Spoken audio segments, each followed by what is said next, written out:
ನಾನು ನಾಗರಾಜ್ ಸಿದ್ದರ್ ಶೆಟ್ ಅಂತ ಕುಮಟಾದಿಂದ ಮಾತಾಡ್ತಿರೋದು. ಈಗಾಗಲೇ ನಾನು ಹೇಳಿಕೊಂಡಿರೋಂಥ ವಿಷಯ ಏನಂದರೆ, ನಮ್ಮ ದೇಶದ ಅರ್ಥವ್ಯವಸ್ಥೆ ಬಗ್ಗೆ ನಾವು ಸಂಕ್ಷಿಪ್ತವಾದ ವಿವರಣೆಯನ್ನು ಕೊಡ್ತಾ ಇದ್ದೀನಿ.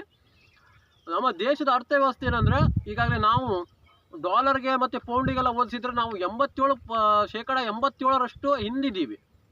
ಮತ್ತು ಏನು ಕೇಳಿದ್ರೆ, ಮೊದಲೇ ಮನಮೋಹನ್ ಸಿಂಗ್ ಕಾಲದಲ್ಲಿ 82 ಇದ್ರಲ್ವಾ. ಈಗ ನಮ್ಮದು BJP ಸರ್ಕಾರ ಏನಂತು, ನಾನು ಏನೋ ಒಂದು ಬದಲಾವಣೆ ಮಾಡ್ತೆ, ಇದು ಬದಲಾವಣೆ ಮಾಡ್ತೆ ಅಂತ. ಯಾವ ರೀತಿ ಬದಲಾವಣೆ ಮಾಡಿದೆ? ನೀವು 5% ಹಿಂದೆ ಹೋಗಿದ್ರಿ. ಮತ್ತು ಕೇಳಿದರೆ ನೆಹರು ಏನು ಮಾಡಿದ್ರು, ಇಂದಿರಾ ಗಾಂಧಿ ಏನು ಮಾಡಿದ್ರು ಇಲ್ಲ ಸಲ್ಲದ ಆರೋಪ ಇದನ್ನು ಮಾಡ್ತಾ ಇದ್ದೀರಿ. ನೀವು ಆರೋಪ ಪ್ರತಿ ಹಿಂದೆ ಹೋಗುವಂಗೆ ಇದ್ಬಿಟ್ರೆ ನಿಮ್ಗೆ ಸರ್ಕಾರ ಯಾಕೆ ಕೊಡ್ತಾಯಿದ್ರು? ಬಹುಮತದಲ್ಲಿ ಕೊಟ್ಟಿದ್ದರು ಸರ್ಕಾರ. ಈಗಾಗಲೇ ನೀವು 11 ವರ್ಷ ಮಾಡಿದ್ದೀರಿ, ಮತ್ತು 4 ವರ್ಷ ಇದೆ ನೀವು ಜೀವಂತವಾಗಿದ್ದೀರಿ. ಮತ್ತೇನಂದರೆ, ನೀವು ಹಳೆ ಸರ್ಕಾರಕ್ಕೆ ನೀವು ಟ್ಯಾಲಿ ಮಾಡಿದ್ರೆ ನಿಮಗೆ ಅವರಿಗೆ ವ್ಯತ್ಯಾಸನೇ ಇಲ್ಲ. ಆ ಒಂದು ನಿಟ್ಟಿನಲ್ಲಿ ನಾನು ಹೇಳೋಕ್ಕೂ ಇಷ್ಟಪಡ್ತಾ ಇದ್ದೀನಿ. ಮತ್ತು ವಿಶೇಷವಾಗಿ ನಾನು ಮಾಧ್ಯಮದವ್ರಿಗೆ ಹೇಳೋಕ್ಕೆ ಇಷ್ಟಪಡ್ತಾ ಇದ್ದೀನಿ. ಯಾಕಂದರೆ ಮಾಧ್ಯಮದವ್ರು ಯಾವ ರೀತಿ ಈ ಒಂದು ಸರ್ಕಾರಕ್ಕೆ ಜನರಿಗೆ ಯಾರಿಗೆ ಮಾರಾಟ ಆಗಿದ್ದಾರೆ ಅಂತ ನನಗಂತೂ ಅರ್ಥ ಆಗ್ತಾ ಇಲ್ಲ. ಯಾಕಂದರೆ ಅವರ ಒಂದು ಸ್ಟುಡಿಯೋದಲ್ಲಿ ಏನು ಮಾಡ್ತಾರೆ ಕೇಳಿದ್ರೆ, ಅವ್ರವ್ರ ಜನರಿಗೆ ಹಿಡ್ಕೊಂಡು ಆ ಕೋಳಿ ಕಾದಾಡಿಸ್ತಾರಲ್ಲ, ಆ ಥರ ಕಾದಾಡಿಸ್ತಾರೆ ಅವ್ರ ಜನ. ಮತ್ತು ಜನರಿಗೆ ಅದ್ರ ಬಗ್ಗೆ ಸಂಕ್ಷಿಪ್ತವಾದ ವಿವರಣೆಯನ್ನು ಸಮಗ್ರವಾಗಿ ಕೊಡೋದೇ ಇಲ್ಲ. ಯಾಕೆ ಕೇಳಿದರೆ, ನಮ್ಮ ದೇಶ 87% ಹಿಂದಿದೆ ಆರ್ಥಿಕವಾಗಿ. ಆ ಒಂದು ನಿಟ್ಟಿನಲ್ಲಿ ನಮಗೆ ಭಯೋತ್ಪಾದಕರಾಗಿರ್ಬೋದು, ನಮ್ಮ ಶತ್ರು ರಾಷ್ಟ್ರ ಪಾಕಿಸ್ತಾನ ಆಗಿರ್ಬೋದು, ನಮ್ಮ ಕಾಲಕ್ಕೆ ಎದ್ಕೊಂಡು ಜಗಳಕ್ಕೆ ಬರೋದು. ನಾವು ಆರ್ಥಿಕವಾಗಿ ಬಲಪಟ್ಟರೆ, ಡಾಲರ್ ಪೌಂಡ್ ಎಲ್ಲ ಹತ್ರ ಬಂದರೆ, ಸಾಧಾರಣ ಒಂದು 5-10 ರೇಂಜಿಗೆ ಬಂದುಬಿಟ್ರೆ ನಮ್ಮ ಸುದ್ದಿಗೆ ಬರೋದಿಲ್ಲ. ಫೈನಾನ್ಷಿಯಲಿ ನಾವು ಸ್ಟ್ರಾಂಗ್ ಆದರೆ. ಮತ್ತು ಏನಂದರೆ, ನಾವು ಸ್ಥಳೀಯರು ನಮ್ಮದು ಏನು ಪ್ರಜೆಗಳೇನಿದ್ದಾರೆ ಪ್ರಜಾಪ್ರಭುತ್ವದಲ್ಲಿ, ಪ್ರಜೆಗಳು ಇದ್ರ ಬಗ್ಗೆ ಚಿಂತನೆಯನ್ನು ಮಾಡಬೇಕು. ಪ್ರಜೆಗಳಿಗೆ ಈ ವಿಷಯನೇ ಗೊತ್ತಿಲ್ಲ ನಮ್ಮ ಲೆಕ್ಕದಂತೆ ಹೋದರೆ. ಯಾಕೆ ಕೇಳಿದ್ರೆ, ಅವ್ರು ಬಿಟ್ಟಿ ಭಾಗ್ಯ ತಗೊಂಡ್ಬಿಟ್ರೆ ನಮ್ಮ ದೇಶಕ್ಕೆ ಆರ್ಥಿಕವಾಗಿ ಹೊಡೆತ ಬೀಳ್ತದೆ. ನಾವು ಆರ್ಥಿಕವಾಗಿ ಬಲ ಆದರೆ ಆಂತರಿಕವಾಗಿ ಬಲ ಆಗ್ತೀವಿ. ಈಗ ಪ್ರತಿಯೊಂದು ಪ್ರಜೆಯ ಹಕ್ಕು. ಯಾಕೆ ಕೇಳಿದರೆ, ಈಗಾಗಲೇ ನಾವು ಇದ್ರ ಬಗ್ಗೆ ಮಾತಾಡಿದರೆ ಕೆಲವೊಂದು ಜನ ಏನು ಮಾಡ್ತಾರೆ ಕೇಳಿದ್ರೆ, ನಮ್ಮ ಯಾವುದೋ ಒಂದು ಕೆಲವೊಂದು ಜನ ಕೈಲಾಗದಿದ್ದವ್ರು ಮೈ ಪರ್ಚ್ಕೊಂಡಿರಂತೆ. ಕೈಲಾಗದಿದ್ರು ಏನಂತಾರೆ, ಅವರು ನೆಹರು ಅವ್ರು ಏನು ಮಾಡಿದ್ರು, ಇಂದಿರಾ ಗಾಂಧಿ ಏನು ಮಾಡಿದ್ರು, ಮತ್ತು ಅದೆಲ್ಲ ಹಿಂದೆ ಹೋಗೋಂಗೆ ಬಿಟ್ಟರೆ ನಿಮ್ಮ ಹತ್ರ ತರ್ಕ ವಿಮರ್ಶೆ ಯಾಕ್ರೆ? ಮುಂದೆ ಹೋಗೋದು ಗಾಡಿನ ಮತ್ತೆ ಹಿಂದೆ ತರ್ತಾ ಇದ್ದೀರಾ ನೀವು, ಹಿಂದೆ ಬರೋದು ಇಲ್ಲ ಅದು. ಅದಕ್ಕಾಗಿ ನಿಮ್ಮ ಹತ್ರ ಅಸಂಬದ್ಧ ತರ್ಕ, ಅಸಂಬದ್ಧ ವಿಮರ್ಶೆ. ಅದಕ್ಕಾಗಿ ಸರ್ಕಾರ ಯಾವುದೇ ಇರಲಿ, ನಮ್ಮ ಮೋದಿನೇ ಪ್ರಧಾನಿ ಇದ್ದರೂ ಕೂಡ ನಮಗೆ ಖುಷಿನೇ. ಆದರೆ ಅವರು ಅದರ ಬಗ್ಗೆ ಚಿಂತನೆಯನ್ನು ಮಾಡ್ತಾ ಇಲ್ಲ. ಯಾಕೆ ಕೇಳಿದ್ರೆ, ಅವರಿಗೆ ಸೂಟು ಬೂಟು ಹಾಕ್ಕೊಂಡು ತಿರುಗಾಡೋ ಶೋಕ್ ಇದ್ರೆ ನೀವು ಸೂಟು ಬೂಟು ಹಾಕೊಂಡು ತಿರುಗಾಡಪ್ಪ, ನಾವು ಅದ್ರ ಬಗ್ಗೆ ಏನು ವಿಶೇಷವಾಗಿ ಇದು ಮಾಡಲ್ಲ.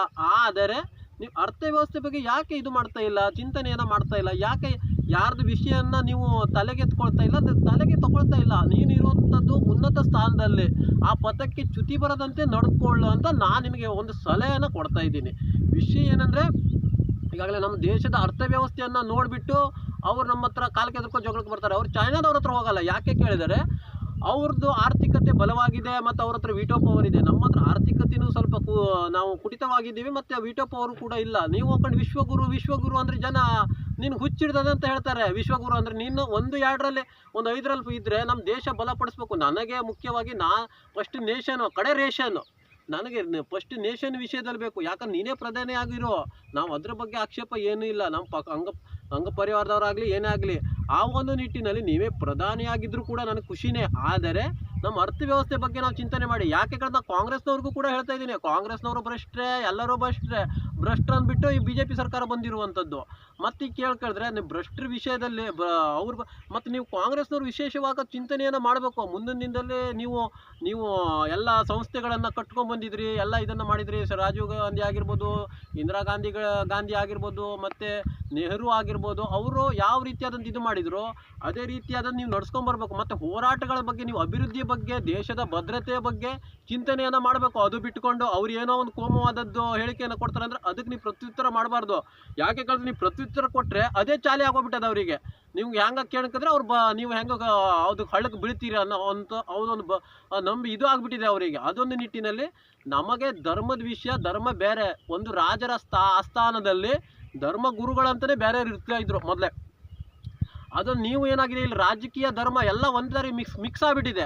ಅದು ಏನಂತಲೇ ನಮ್ಗೆ ಅರ್ಥ ಆಗ್ತಾಯಿಲ್ಲ. ಅದಕ್ಕಾಗಿ ನಾವು ಕಾಂಗ್ರೆಸ್ನ ವಿರೋಧ ಪಾರ್ಟಿಯವರು ಕೂಡ ಬೇಡಿಕೆಯನ್ನು ಇಡ್ತಾ ಇದ್ದೀನಿ. ಯಾಕಂದರೆ ನೀವು ಅರ್ಥವ್ಯವಸ್ಥೆ ಬಗ್ಗೆನೂ ಚಿಂತನೆ ಮಾಡಬೇಕು ಮತ್ತು ವಿರೋಧ ಪಕ್ಷದಲ್ಲಿ ಕೂತ್ಕೊಂಡು ಕೇಂದ್ರ ಸರ್ಕಾರದ ಇದರಲ್ಲಿ ನೀವು ವಿರೋಧ ಪಕ್ಷದವರಲ್ಲಿ ಇದರಲ್ಲಿ ಕೂತ್ಕೊಂಡು ಈಗ ಅರ್ಥವ್ಯವಸ್ಥೆ ಬಗ್ಗೆ ನಮ್ಮ ದೇಶದ ಆರ್ಥಿಕತೆ ಬಲಪಡಿಸ್ಬೇಕು. ಯಾಕಂದರೆ ನಮ್ಮ ಅಮಾಯಕರು ಸಾಯ್ತಾ ಇದ್ದಾರೆ, ಪ್ರವಾಸಿಗರು, ಮತ್ತು ಒಂದು ದಿಕ್ಕಿನಲ್ಲಿ ಭಯೋತ್ಪಾದಕರು ಇದಕ್ಕೆ ಸಾಯ್ತಾ ಇದ್ದಾರೆ, ಗುಂಡಿಗೆ ಸಾಯ್ತಾ ಇದ್ದಾರೆ, ಮತ್ತು ನಮ್ಮ ಸೈನಿಕರು ಕೂಡ ನಾವು ಕಳ್ಕೊಳ್ತಾ ಇದ್ದೇವೆ. ಅದು ಕೂಡ ಯಾಕಂದರೆ ಇದು ಆರ್ಥಿಕವಾಗಿ ನಾವು ಬಲ ಪಡಲಿಲ್ಲ ಅಂದರೆ ನಮ್ಮ ಸೈನಿಕರಿಗೂ ಕೂಡ ತೊಂದರೆನೇ. ಆ ಒಂದು ನಿಟ್ಟಿನಲ್ಲಿ ಇದು ನಾವು ವಿಶ್ವಗುರು ಅಂದ್ಕೊಂಡು ಸೂಟು ಬೂಟ್ ಹಾಕೊಂಡು ತಿರುಗಾಡಿದ್ರೆ ಪ್ರಯೋಜನ ಇಲ್ಲ. ಯಾಕಂದರೆ ಅವ್ರು ಸೂಟು ಬೂಟ್ ಹಾಕೊಂಡು ತಿರುಗಾಡಿದ್ರೆ ಒಂದು ಆಕ್ಷೇಪ ಇಲ್ಲ. ಯಾಕಂದರೆ ನೀವು ಆರ್ಥಿಕತೆಯಲ್ಲಿ ನೀವು 87ರಲ್ಲಿ ಇದ್ದೀವಿ, ಡಾಲರ್ ರೇಟ್ ಹೆಂಗಿದೆ ಅದ್ರ ಹಿಂದಿನ ಬರಬೇಕು. ನಾವು ರ್ಯಾಂಕಿಂಗ್ನಲ್ಲಿ ಸ್ಥಾನದಲ್ಲಿದ್ದರೆ ನಮ್ಮ ಸುದ್ದಿಗೆ ಯಾರೋ ಬರೋದಿಲ್ಲ. ಆ ಒಂದು ನಿಟ್ಟಿನಲ್ಲಿ ಈಗಾಗಲೇ ನಮ್ಮದು ಯಾಕಂದರೆ ಈ ಕೆಲವೊಂದು ಜನ ದುಬೈ ಎಲ್ಲ ಪಲಾಯನ ಆಗ್ತಾರೆ. ಯಾಕೆ ಆಗ್ತಾರೆ ಅಂದರೆ ಇಲ್ಲಿ ಭದ್ರತೆ ಇಲ್ಲ ಅನ್ನೋ ವಿಷಯದಲ್ಲೇ ಅವ್ರು ಪಲಾಯನ ಆಗ್ತಾರೆ.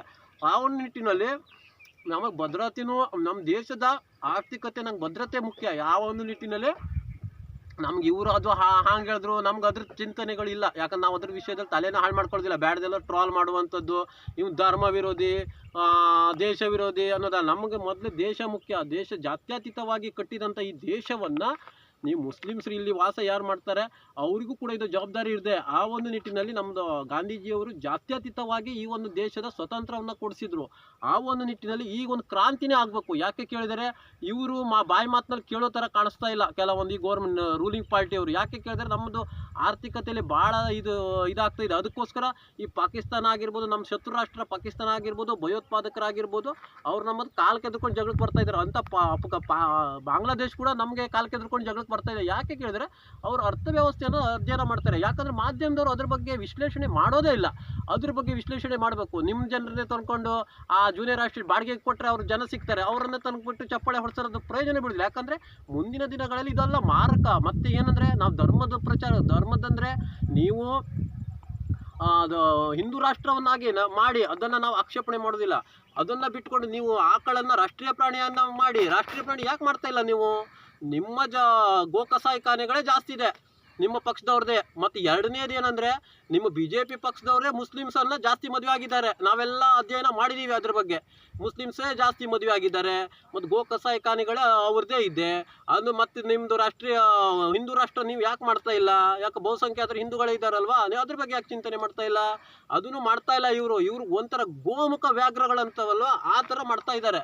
ಅದನ್ನು ಮೊದಲು ನಿಲ್ಲಿಸಿ.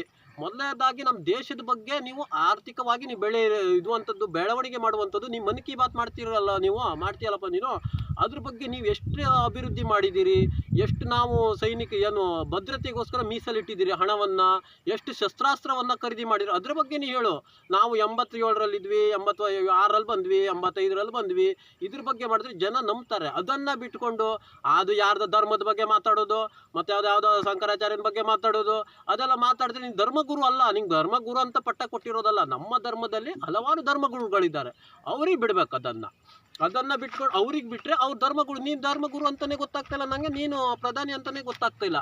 ಅದಕ್ಕಾಗಿ ಈಗ ದೇಶ ನಮ್ಮದು ಏನಾಗಿದೆ ಕೇಳಿದ್ರೆ, ಮುಂದಿನಿಂದ ಶ್ರೀಲಂಕಾ ಪರಿಸ್ಥಿತಿ ಬರಬಾರ್ದು. ನೀನು ಹಿಮಾಲಯ ಹತ್ಕೊಂಡು ಹೋದರೆ ನೋಡ್ರೆ ಇವರೆಲ್ಲ ಮಠಕ್ಕೆ ಸೇರ್ಕೊಬಿಟ್ರೆ ನಾವೆಲ್ಲಿ ಹೋಗೋದು? ಜಾತ್ಯತೀತರು. ಅದ್ರ ಬಗ್ಗೆ ಜಾತ್ಯತೀತರು ಮತ್ತು ಇವರು ಚಿಂತನೆಯನ್ನು ಮಾಡಬೇಕು. ಈ ಬುದ್ಧಿಜೀವಿಗಳೆಲ್ಲ ಎಲ್ಲಿ ಹೋದ್ರು ಅನ್ನೋದೇ ನಂಗೆ ಚಿಂತನೆ. ದೊಡ್ಡ ಪುಸ್ತಕ ಇಟ್ಕೊಂಡು ಇದು ಶೋಕೇಸ್ನಲ್ಲಿ ಹೋದ್ರೆ ಎಲ್ಲ ದೊಡ್ಡ ಪುಸ್ತಕ, ಅದರಲ್ಲಿ ಏನು ಬಾರ್ದಿದೆ ಏನಿದೆ ಅಂದರೆ ನಮಗಂತೂ ಗೊತ್ತಾನೆ ಆಗ್ತಾನೆ ಇಲ್ಲ. ಅರ್ಥವ್ಯವಸ್ಥೆ ಬಗ್ಗೆನೇ ಏನು ಗೊತ್ತಿಲ್ಲ ಅವರಿಗೆ. ಯಾರೋ ಅನ್ಪಣ್ಣನ ಮಕ್ಕಳು ಇಷ್ಟಿಷ್ಟು ಪುಸ್ತಕ ಇಟ್ಕೊಂಡು ಕೂತ್ಕೊಳ್ತಾರಪ್ಪ. ನಾವು ಯಾವ ಆಫೀಸ್ಗೆ ಹೋದ್ರೆ ಅರೆ ಇವ್ರಿಗಿಂತ ದೊಡ್ಡ ಪುಸ್ತಕನೇ ಇಲ್ಲಿ ಕಾಣಿಸ್ತಾ ಇದೆ ಅನ್ನುವಂಥ ನಂಗೆ ಚಿಂತನೆಗಳು. ಮತ್ತು ನನಗೆ ಇದ್ರ ಬಗ್ಗೆ ಯೋಚನೆ ಮಾಡ್ತಾ ಹೋದರೆ ನಮ್ಮ ರಾತ್ರಿ ನಿದ್ರೆ ಬೀಳಿದಲ್ಲ. ನಮ್ಮ ದೇಶದ ಪರಿಸ್ಥಿತಿ ಎಲ್ಲೋ ಮುಡಿಸಿದ್ದಾರೆ ಇವರೆಲ್ಲ ಸೇರಿ. ಅರೆ ನೀವು 82ರಲ್ಲಿದ್ದು ನಾನು 80ರಲ್ಲಿ ತರ್ತೆ, ಮತ್ತು 70ರಲ್ಲಿ ತರ್ತೆ, 50ರಲ್ಲಿ ತರ್ತೆ. ನೀವು ಗೌರ್ಮೆಂಟಿಗೆ ಬಂದವರು ಈಗ 87 ತಂದು ನಿಲ್ಲಿಸಿದ್ರಲ್ಲ ಸಮಯ. ಕೊರೋನಾ ಎಲ್ಲ ರಾಷ್ಟ್ರಗಳಿಗೂ ಬಂದಿದೆ, ವಿಶ್ವಕ್ಕೆ ಬಂದಿದೆ ಕೊರೋನಾ. ಅಂದರೆ ಆ ಕೊರೋನಾ ನಿಮ್ಗೊಂದೇ ಬಂದಿರೋದಲ್ಲ. ಕೊರೋನಾ ನಿಯಂತ್ರಣ ಮಾಡ್ತೇವೆ ಹೇಳಿಬಿಟ್ಟು ವಿಶ್ವದಲ್ಲೇ ಅತಿ ಹೆಚ್ಚು ಕೊರೋನಾ ಇಲ್ಲೇ ಬಂದು ಎಲ್ಲರಿಗೂ 3-4 ಸಾರಿ ಬಂದು ಗುಣ ಆಯಿತು. ಅದನ್ನು ಇಶ್ಯೂ ಅಂತ ತಗೊಳ್ಳೋದು. ಮತ್ತು ಇಂದಿರಾ ಗಾಂಧಿ ಏನು ಮಾಡಿದ್ರು, ರಾಜೀವ್ ಗಾಂಧಿ ಏನು ಮಾಡಿದ್ರು, ನೆಹರು ಏನು ಮಾಡಿದ್ರು, ಆವಾಗ ಮಾಡಬೇಕಾಯ್ತು. ಅದೆಲ್ಲ ಮುಗ್ದೋದ ಕತೆ. ಅವ್ರು ಕಾಂಗ್ರೆಸ್ನವ್ರು ಭ್ರಷ್ಟರು ಅಂತಲೇ ತಿಳ್ಕೊಳ್ಳಿ, ನಾವು ಭ್ರಷ್ಟರು ಅಂತ ತಿಳ್ಕೊಳ್ಳಿ. ಆದರೆ ನೀವು ಮಾಡಿರೋದು ಏನಪ್ಪ, ಅದನ್ನು ಸರ್ಟಿಫಿಕೇಟ್ ಕೊಡಿ. ಅದನ್ನು ಬಿಟ್ಕೊಂಡು ಈಗ ಮೊಘಲರ ಕಾಲದಲ್ಲಿ, ಆಳಿದ ಕಾಲದಲ್ಲಿ ಅವ್ರವ್ರು ದೊಡ್ಡ ತಾಜ್ ಮಹಲ್ ಅಂತೆ, ದೊಡ್ಡ ಕುತುಬ್ ಮಿನಾರ್ ಅಂತೆ, ಮತ್ತು ಇಲ್ಲಿ ಗೋಲ್ಗುಲು ಎಲ್ಲ ಕಟ್ಟಿದ್ದಾರೆ. ನಿಮ್ಮ ಕಾಲದಲ್ಲಿ ಒಂದು ಟಾಯ್ಲೆಟು ಕಟ್ಟಕ್ಕಾಗ್ತಾ ಇಲ್ಲ ನಿಮ್ಮ ಹತ್ರ ಸರಿಯಾಗಿ ಕಾಣಿಸಿದ್ರಲ್ಲಿ. ಆ ಒಂದು ನಿಟ್ಟಿನಲ್ಲಿ ಬ್ರಿಟಿಷರಾದ್ರು ದೊಡ್ಡ ಬ್ರಿಡ್ಜ್ ಎಲ್ಲ ಕಟ್ಕೊಂಡು ಹೋದ್ರು ಅವರು. ನೀವೇನು ಕಟ್ಟಿದ್ರಿ? ಏನೂ ಇಲ್ಲ. ಕೇಳಿದ್ರೆ ಹಿಂದೆ ಹೋಗ್ತೀರಿ, ನೀವು ಇತಿಹಾಸಕ್ಕೆ ಹೋಗ್ತೀರಿ. ನಾವು ಮತ್ತೆ ಮಾತಾಡಿದ್ರೆ ಅವನ ಚಿಕ್ಕಪ್ಪ ಯಾರು, ಇವ್ನು ದೊಡ್ಡಪ್ಪ ಯಾರು, ಅವ್ನು ಏನು ಮಾಡ್ತಿದ್ದ, ಅದೆಲ್ಲ ಇವ್ರದ್ದು ಕೆಲವೊಂದು ಸಂಘ ಪರಿವಾರದವ್ರು ಇದ್ದಾರೆ ಅಂತೆ, ಅದ್ರ ಸೇರಿ ನಮಗೇನು ಗೊತ್ತಿಲ್ಲ. ಅವರೆಲ್ಲ ಅದ್ರ ಬಗ್ಗೆ ಅಧ್ಯಯನ ಮಾಡೋದು ಅವ್ರದ್ದು. ಯಾಕಂದರೆ ನಮ್ಮ ಬಗ್ಗೆ ಅಧ್ಯಯನ ಅಲ್ಲ. ಪ್ರತಿಯೊಂದು 141 ಕೋಟಿ ಜನಸಂಖ್ಯೆ ಏನಿದೆ ಅವ್ರು ಚಿಂತನೆ ಮಾಡಬೇಕು. ಪ್ರತಿಯೊಬ್ಬನ ಜನ್ಮಸಿದ್ಧ ಹಕ್ಕದು ಫಂಡಮೆಂಟಲ್ ರೈಟ್ಸ್ ಏನೇನು ಕೊಟ್ಟಿದ್ದಾರೆ ನಮ್ಮ ಸಂವಿಧಾನದಲ್ಲಿ, ಅದ್ರ ಬಗ್ಗೆ ನೀವು ಚಿಂತನೆಯನ್ನು ಮಾಡಿ ನಮ್ಮ ದೇಶದ ಭದ್ರತೆ ಬಗ್ಗೆ ಮಾಡಿದ್ರೆ ನಿಮ್ಮ ದೇವಸ್ಥಾನಗಳು ಉಳಿತವೆ. ಯಾಕಂದರೆ ನನ್ನ ದೇವಸ್ಥಾನನೂ ನನಗೆ ಮುಖ್ಯನೇ. ಯಾಕಂದರೆ ಮೊದಲೇ ಯಾರೋ ಗಜನಿ ಕೊಳ್ಳೆ ಹೊಡೆದಂತೆ ಮತ್ತೊಂದು ಹೊಡೆದಂತೆ ನೀವು ಪುಸ್ತಕದಲ್ಲಿ ಓದ್ತಿರಲ್ವ, ಮುಂದಿನಿಂದಲೂ ಅದು ಬರೋದ್ರಲ್ಲಿ ಭಾಳ ದಿನ ಇಲ್ಲ. ಈಗಿಂತ ಇದೇ ಮಾಡ್ತಾರೆ. ನಿಮ್ಮ ಹತ್ರ ಭದ್ರತೆನೇ ಇಲ್ಲ ಅಂದರೆ ಎಲ್ಲ ದೇವಸ್ಥಾನ ಎಲ್ಲ ಕೊಳ್ಳೆ ಹೊಡಿತಾರೆ. ನೀವು ಮಾಡಿ ಏನು ಪ್ರಯೋಜನ? ನಮ್ಮ ಹಿಂದೂ ಧರ್ಮವನ್ನು ನಾವು ಬಚಾವ್ ಮಾಡ್ಕೊಳ್ಬೇಕು ಮುಂದಿನ ದಿನದಲ್ಲಿ. ಅದಕ್ಕೆ ಎಲ್ಲ ಪರಿಸ್ಥಿತಿ ಗಂಭೀರವಾಗಿದೆ. ನೀನು ಸೂಟು ಬೂಟು ಹಾಕೊಂಡು ಪೇಟ ಹಾಕೊಂಡು ಎಲ್ಲ ತಿರುಗಾಟ ಮಾಡಿದ್ರೆ ಜನ ಭಾಳ ದಿನ ಇಲ್ಲ ಇದು ನಮ್ಗೆ ಶ್ರೀಲಂಕಾ ಆಗೋದಕ್ಕೆ. ಅದಕ್ಕಾಗಿ ನೀವು ಸ್ವಲ್ಪ ಪ್ರಧಾನಿಯವರೇ, ನೀವೇ ಪ್ರಧಾನಿ ಹಾಕೊಂಡಿರಿ, ನಿಮ್ಗೊಂಥರ ಶೋಕಿ ಆಗಿಬಿಟ್ಟಿದೆ ಅದು. ನೀವು ಲೈಫ್ ಲಾಂಗ್ ನೀವು ಪ್ರಧಾನಿ ಹಾಕೊಂಡಿರಿ, ನಮ್ಮದೇನು ಅಭ್ಯಂತರ ಇಲ್ಲ. ಆದರೆ ದೇಶದ ಭದ್ರತೆ ಬಗ್ಗೆ ಚಿಂತನೆ ಮಾಡಿ. ಭದ್ರತೆ ಬಗ್ಗೆ ನೀವು ಒಂದು 10ರಿಂದ 20 ರ್ಯಾಂಕಿಂಗ್ನಲ್ಲಿ ಬಂದರೆ, ಒಂದು 10 ರ್ಯಾಂಕಿಂಗ್ನಲ್ಲಿ ಇದ್ದರೂ ಕೂಡ ನೀನು ಸುದ್ದಿಗೆ ಯಾರೂ ಬರೋದಿಲ್ಲ. ಅದನ್ನು ಬಿಟ್ಟು ನೀವು 87 ಇದ್ಕೊಂಡು ನಾ ವಿಶ್ವಗುರು, ನಾನು ಎಲ್ಲ 140 ಕನ್ಗಳು ಜನಗಳು ಹಿಂಗೆ ಹೇಳಿದ್ರೆ ಅದೇನಾಗ್ತದೆ? ಜನ ಎಜುಕೇಟೆಡ್ ಜನ ಯಾವುದು ನಂಬೋದೇ ಇಲ್ಲ. ನಿಮ್ದು ಕರೆ ಮಾತಾಡಿದ್ರು ಮುಂದಿನ ದಿನದಲ್ಲಿ ನಂಬೋದಿಲ್ಲ. ತೋಳ ಬಂತಂದರೆ ತೋಳ ಕತೆ ಆಗ್ತದೆ. ಸ್ವಲ್ಪ ಹುಷಾರಿಂದಿರಿ. ಮತ್ತು ಸಾರ್ವಜನಿಕರು ವಿಶೇಷವಾಗಿ ಹೇಳ್ತೀನಿ, ಆ ಬಿಟ್ಟಿ ಬಗ್ಗೆ ಆಸೆ ಬಿಟ್ಟುಬಿಡಿ. ದೇಶದ ಪರಿಸ್ಥಿತಿ ನೋಡಿ, ಈಗ ಓಡ್ ಬರೋದ್ರಲ್ಲೇ ಆಗದೆ. ಅದಕ್ಕಾಗಿ ಆ ಹಣವನ್ನು ನಮ್ಮ ದೇಶದ ಭದ್ರತೆಗೆ ಬಳಸಿ. ನಮ್ಮ ಸೈನಿಕರು ಮುಖ್ಯ ನಮಗೆ, ನಮ್ಮ ಪ್ರವಾಸಿಗರು, ನಮ್ಮ ಜನ ಮುಖ್ಯ. ಆ ಒಂದು ನಿಟ್ಟಿನಲ್ಲಿ ನಾವೊಂದು ಹೇಳಿಕೆ ಕೊಡ್ತಾ ಇದ್ದೀವಿ.